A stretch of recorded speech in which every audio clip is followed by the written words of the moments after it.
on this episode of the Sorority Chat podcast.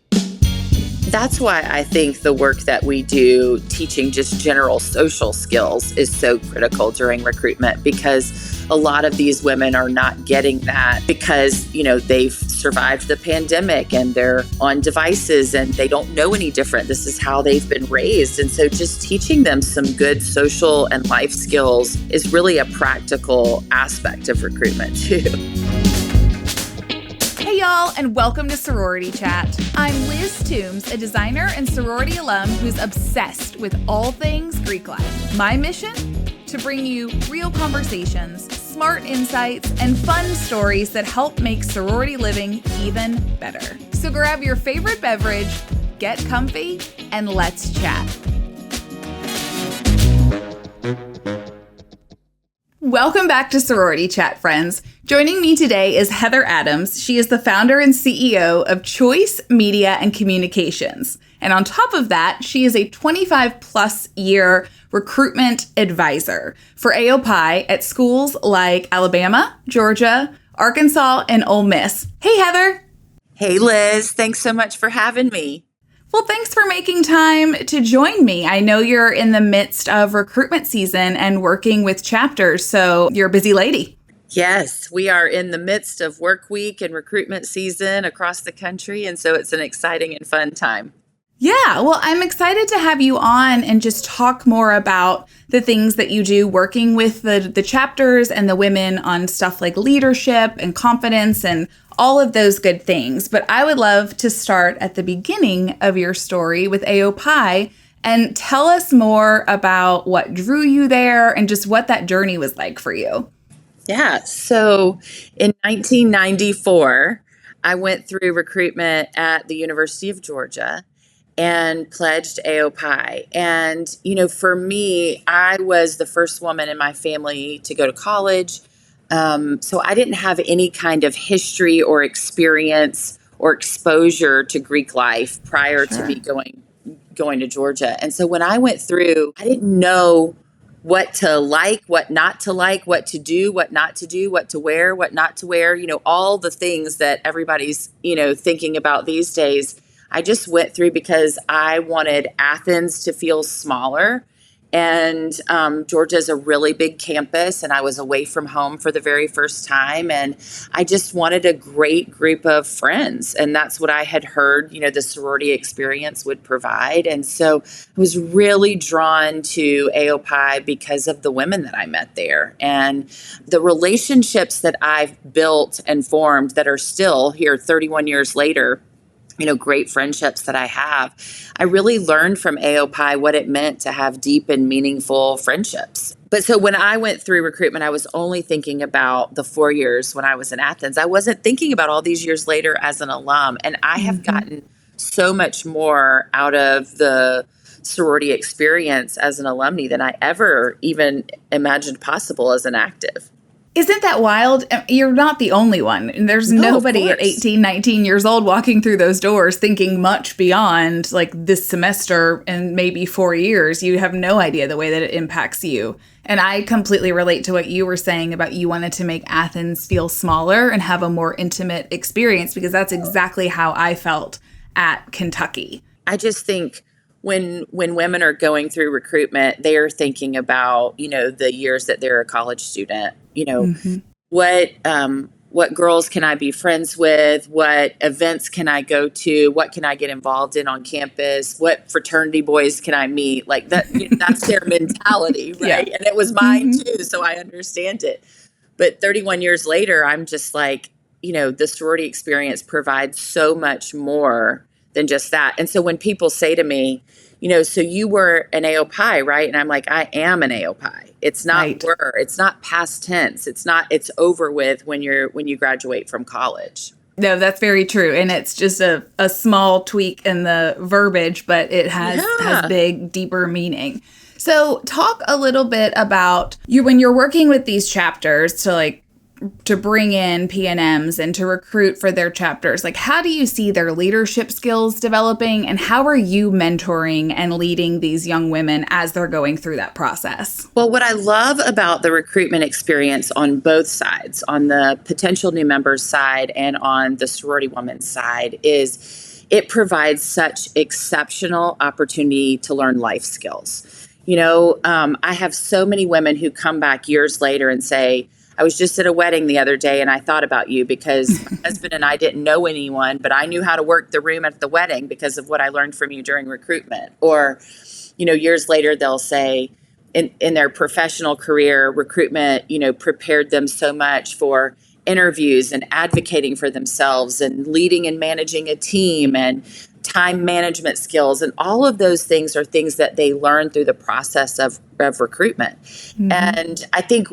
we're so enamored with what social media says about TikTok and, on TikTok about outfit of the day and what dances they're doing to trending audio and all of that. And we're not really considering all of the life skills that these women are learning and the leadership development that is a part of the process. I think you realize it after the fact, but you're not going in thinking about that. I would totally agree. The OOTDs and the dances are just the quick hooks that get you sucked into and interested in the process and or the outside world interested in it. But it's an entirely different experience when you're going through it and living it for 4 years. Absolutely. I mean, there are a whole lot of 40-plus-year-old moms like me who are obsessed with Rush Talk and paying attention and invested in these girls that are going through recruitment and invested in, what's happening on campuses across the country. And I think it's because we know how exceptional the experience was for us. And so we want that for these women that are coming behind us. Yeah,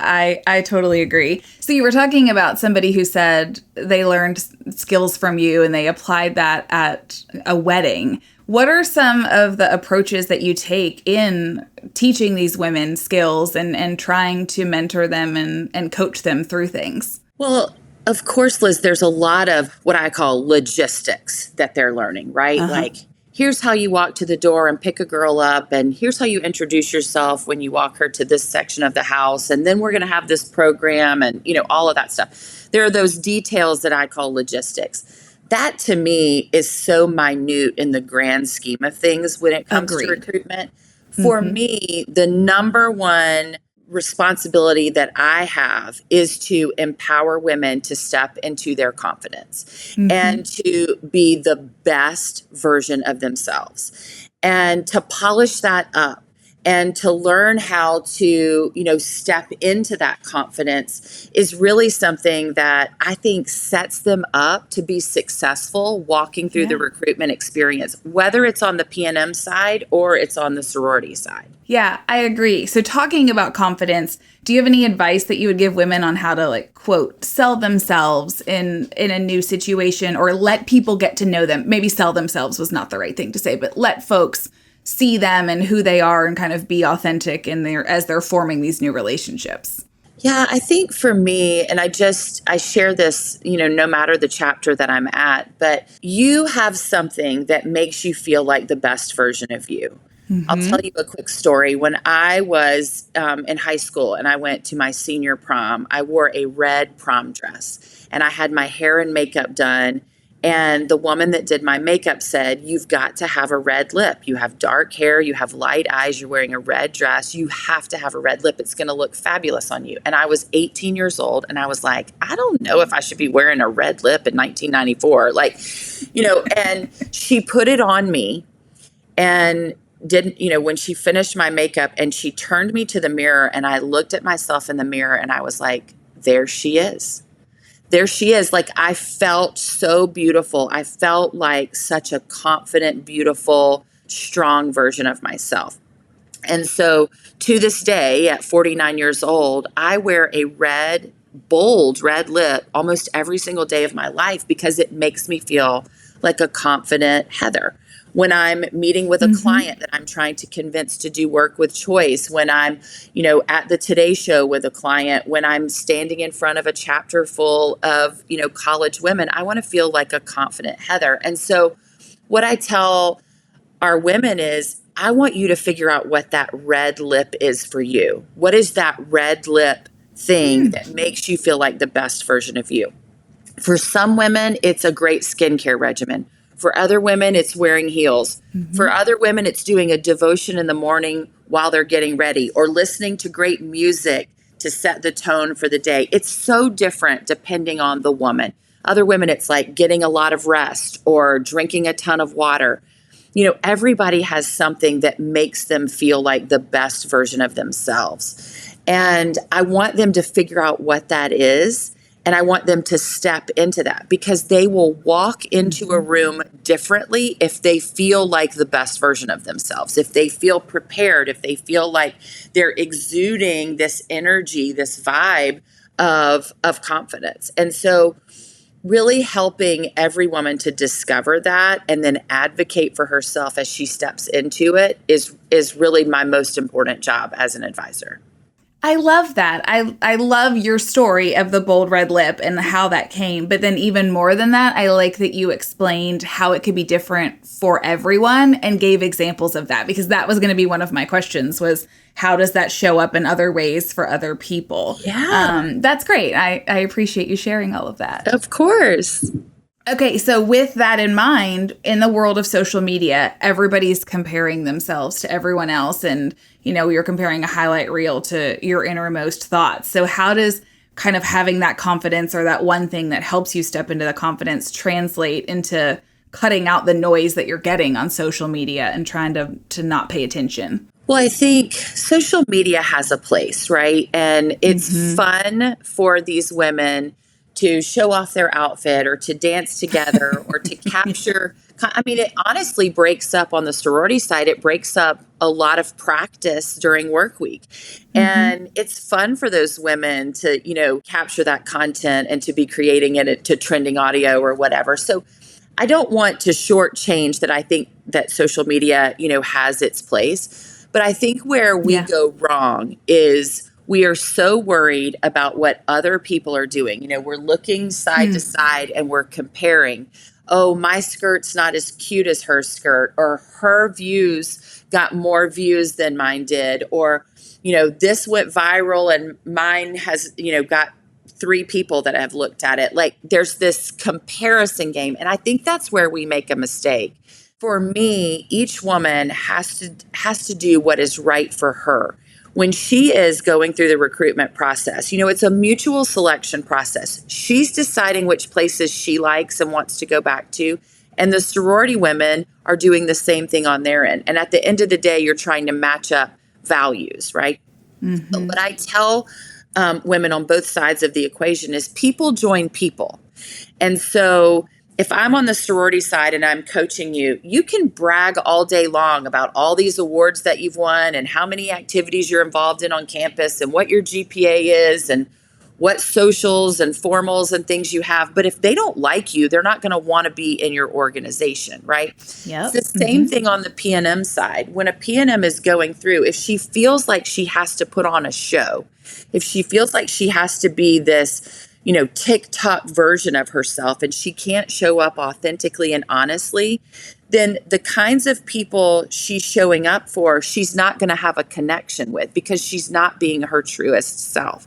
And so you want women to be able to be like confident in their own skin and not feel like they have to compare to everybody else.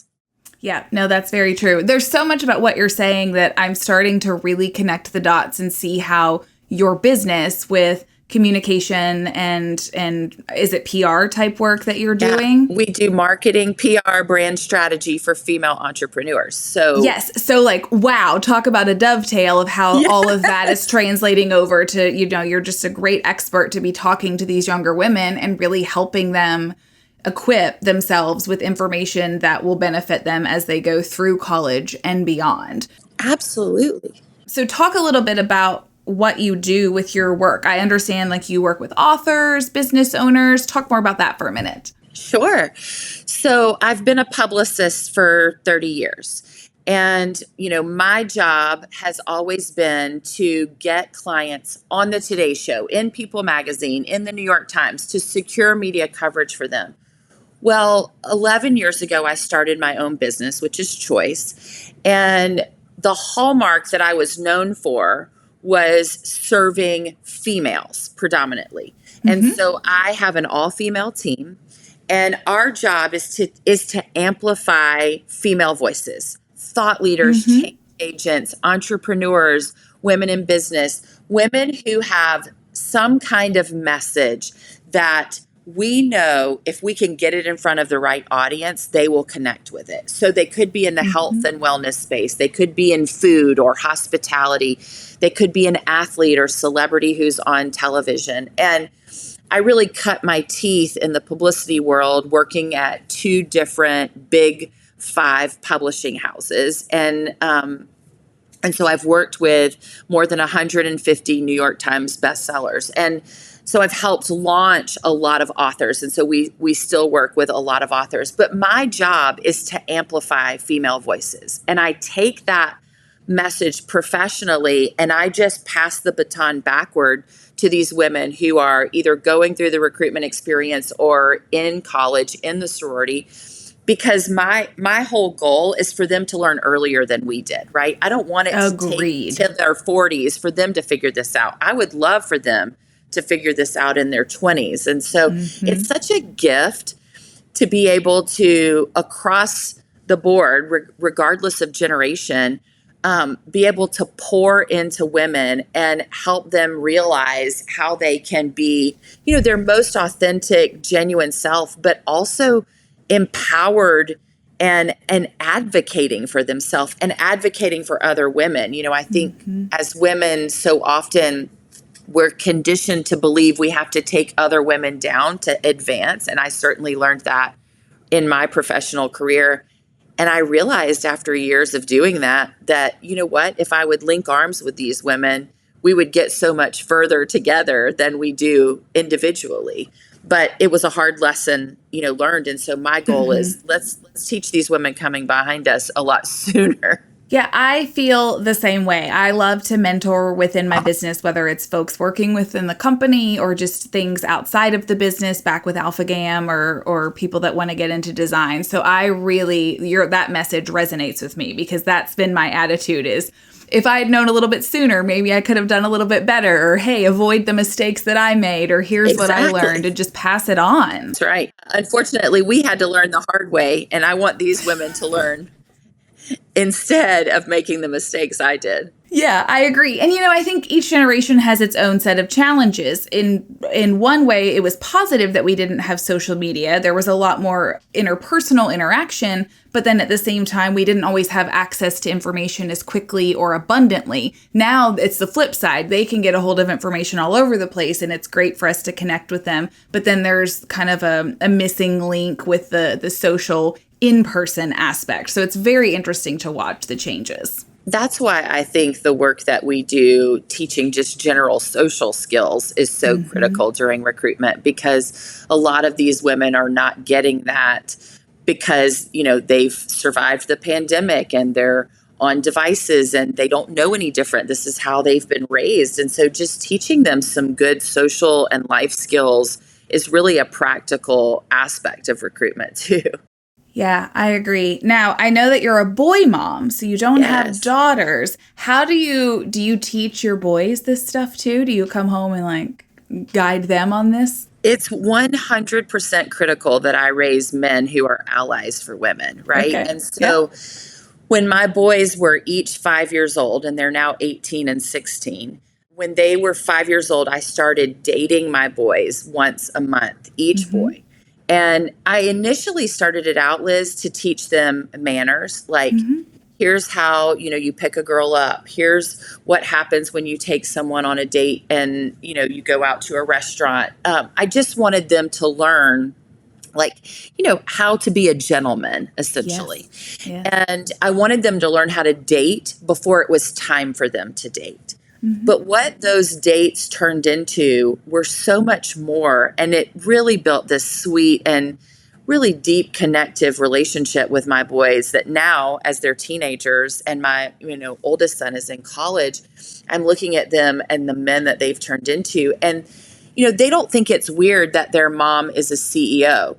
Whereas when I was growing up, to have a female CEO would have been very strange. And they don't think that's unusual. They don't think it's strange that I have hundreds of women come into our home over the course of the year for one reason or another. They love, that this lights mom up and that this is such like a passion, for mom. And so I've taught them, like, whether they're in the classroom, on the ball field, in a boardroom down the road, like, their job is to be an ally and a partner for women, not to be an adversary. I want them to be champions for women. And so teaching them that has been really critical as they've been growing up.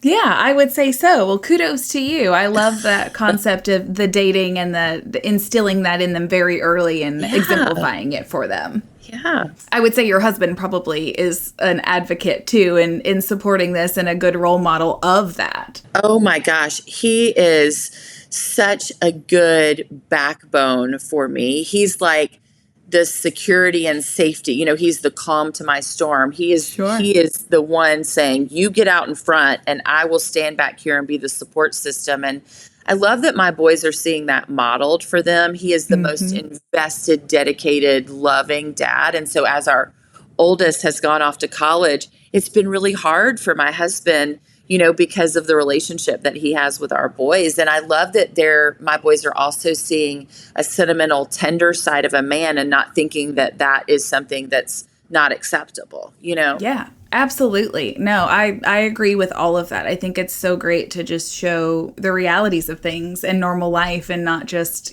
give into stereotypes or be afraid to show something one way or the other. So, well, that's great. I appreciate you sharing kind of that personal side of things as well. Thank you for asking. Yes. What cool projects are on the horizon for you in the business world, or I guess in the advisor world too? Well, having been a recruitment advisor for 26 years, I have a chapter at Middle Tennessee State University that I advise day in and day out. And so coming up is our recruitment retreat and then our work week and then our recruitment. Their school does recruitment after school has started, as opposed to some of the big SEC schools that do it prior to school happening. So I'm traveling around the country, coaching chapters, helping them prepare for their work weeks and their recruitment processes. That is such a gift to me. It's so fun for me to be a part of this. It's emotionally, physically, and mentally exhausting for them. And so having someone who comes in with that, like, rah, you can do this, and equips them with the tools to do that is such a gift. On the professional side, I have 2 clients who have books launching in September that are amazing. Nice. Jen Hatmaker and Michelle Curran both have huge books coming out in September, and we have a lot of fun things planned for them. And it's such a gift for me to be able to serve women like that and introduce them to new audiences and, get their books out into the world and into the hands of other women so that we're amplifying their voices. And so those are some fun projects that we have going on over at Choice. And then day in and day out, I coach female entrepreneurs, women who, like me, are leading a business and a team and trying to scale their business and grow their team and attract talent and retain talent and serve clients. And, being a female entrepreneur can be a very isolating and lonely task. And not everybody has the same skin in the game. And so it's really such a privilege to be able to, be in the trenches with women like that as they are growing and scaling their business.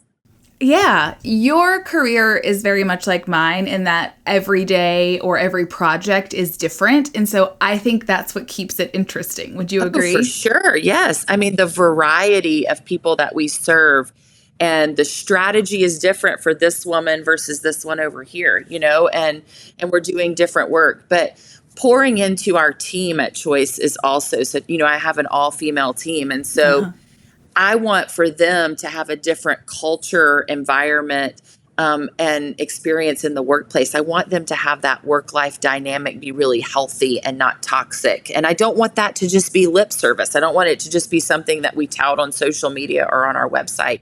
I want us to be living that out in practice. And that's a daily task to make sure that we're paying attention to that and really, pouring into and serving our team well, not just the clients that we care for. I fully agree with that. And I have had some ways that I've tried to implement that within my business. Things like they have dedicated business cell phones, laptops, things like that. Because as the business owner, my cell phone is everything. You know, everybody's calling me personally and business wise. And so I try to give my team that separation from work and personal and, you know, kind of turning it off during work hours. So I'm curious how you like a couple examples of how you support your team in that way. And Yeah, so I'll go from small things to larger things. So small things are like every single week we have a team huddle where every single person on the team is a part of that.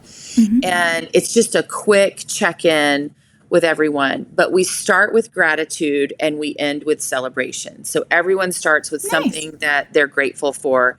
And the way we end the call is how, you know, what are we celebrating? What do we need to be celebrating? Where are we winning? And I don't want it to always have to be these big monumental things. It could be, you know, Devin just led this kickoff call with a client and she killed it. And the client is like so confident and trusting of her because of the way she started that, you know, that client off. You know, it can be even small things like that. So our weekly huddle, starting with gratitude, ending with celebration. We have quarterly professional development days. So I pay our team once a quarter to have a day totally dedicated to professional development. And it's different for every woman. You know, this woman over here needs to learn something, you know, connected to her competency, while this woman over here is new to the professional, you know, world, and she needs to learn something different. And so it's really customizing it to each woman and allowing, you know, them to spend dedicated work time really growing themselves professionally. And then we do things like we have once a quarter just a fun, like, hey, we're getting together, we're pouring into each other socially. Like no brass tacks, no meeting, no agenda. It's just we're spending a lot of time together in community. And then once a year, I take them on a retreat where we go away and we do a little bit of work and a lot of fun. And so it's just things like that, living it out in practice. And we really try to live out our values. We have 5 of them at Choice, and they're so ingrained into our DNA and foundation of the business that, you know, they're easy to tout off because we're actually executing and acting on them in our regular day-to-day work life. We're not just spewing them off when we're trying to sell somebody on, you know, why Choice is great.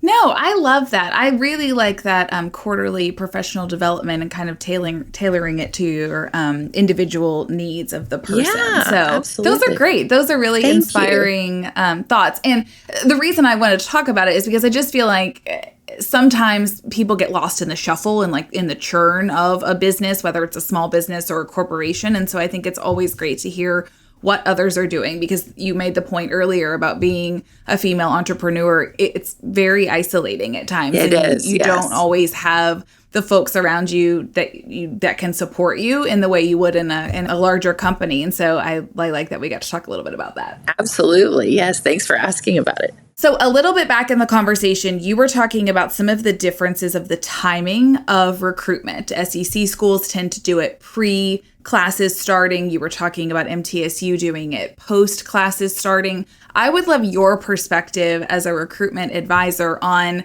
maybe pros and cons of the different types. I also know spring recruitment is a thing, so you go through a whole semester. And so what are your thoughts on pros and cons of the different timings?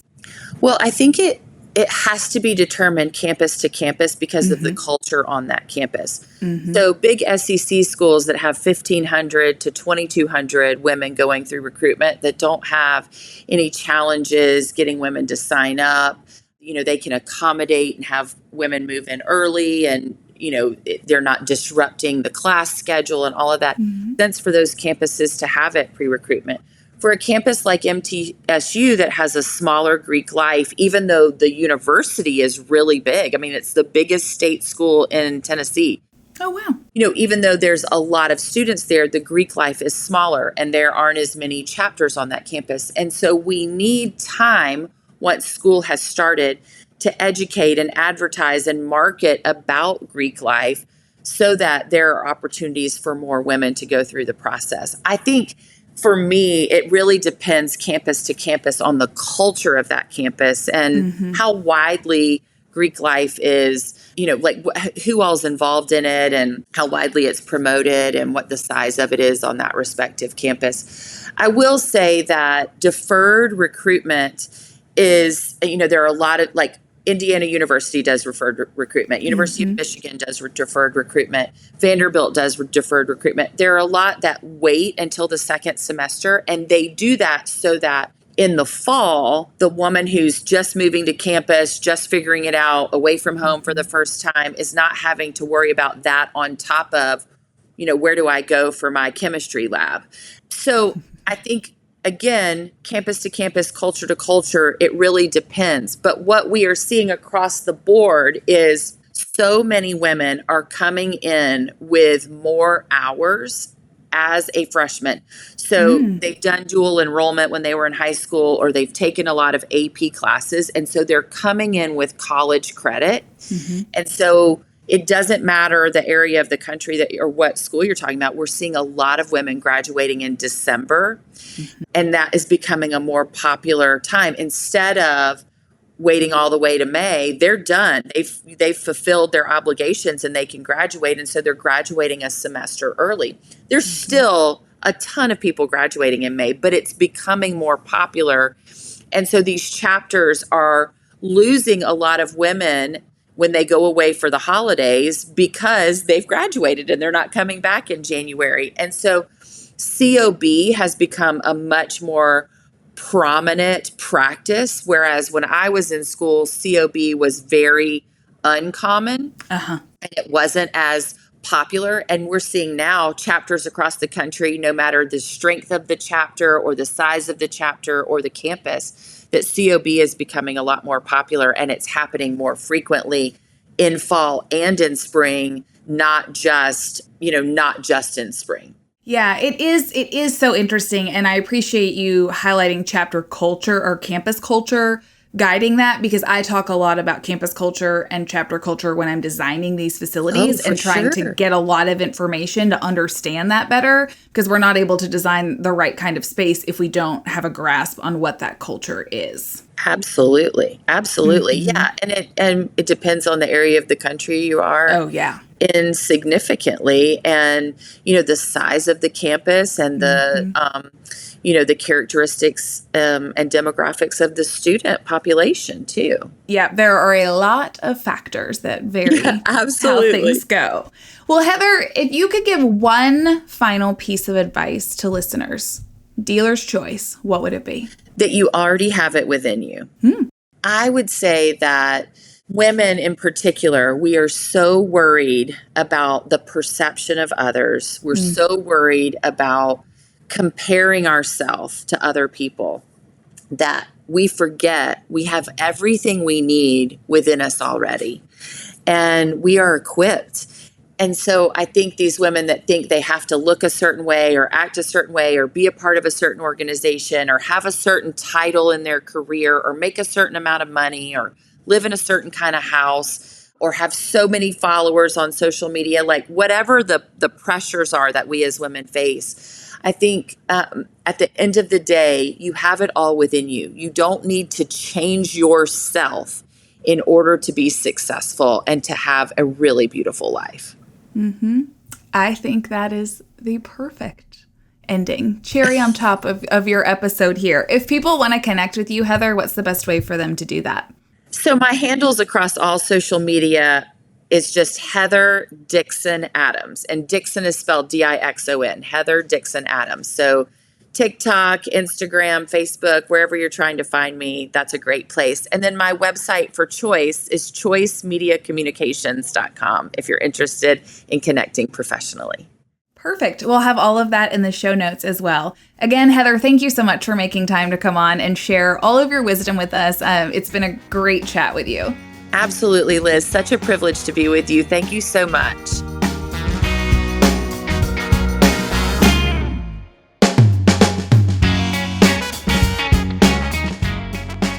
Welcome to Liz's House Hot Takes. This is where I take the lessons I've learned over the last 16 years of designing Greek houses and offer you my pro tip. Here's today's house hot take.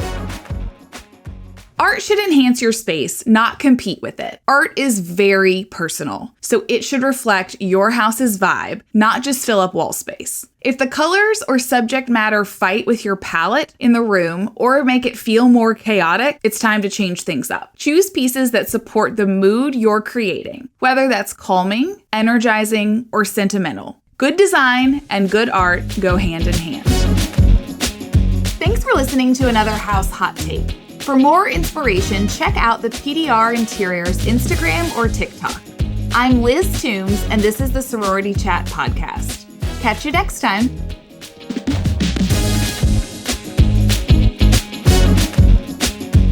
Thank you so much for tuning in. If you're listening on a podcast platform, make sure to follow the show so you never miss an episode. And if you got something out of today's conversation, we'd love for you to leave us a 5-star review. It helps us reach more listeners just like you. If you're watching on YouTube, be sure to check out this video right here or this one over here. And don't forget to like and subscribe. It really helps us out. On that note, I'm Liz Toombs with Sorority Chat, and I'll see you on the next one. This podcast is produced by Collier Landry for Don't Touch My Radio. Copyright Liz Toombs.